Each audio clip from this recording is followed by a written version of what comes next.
Mi nombre es Luzmeri Cardona. Yo era una persona depresiva, vivía muy triste, aburrida por todos los problemas que habían en mi hogar, en mi familia. Toda mi familia vivía enferma, principalmente mi madre, que ella sufría de un tumor maligno y ella sufría mucho de las piernas, hasta que los médicos dijeron de que ella iba a quedar inválida de por vida, o sea, iba a usar una silla de ruedas de por vida. Ahí fue cuando yo conocí de la Iglesia Universal a través de la televisión, participando, recibí el aceite santo.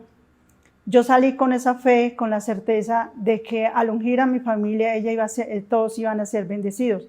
Y así fue. Gracias a Dios, yo fui liberada de la migraña, de la depresión, de todas las enfermedades de mi familia. Y lo más importante, mi madre fue curada de los dolores que tenía en los pies. Ella ya no usa sillas de rueda ni nada, del tumor maligno también. Y también de las enfermedades que tenían en las piernas, y ella ya no usa sillas de rueda. Y gracias a Dios todos estamos bien.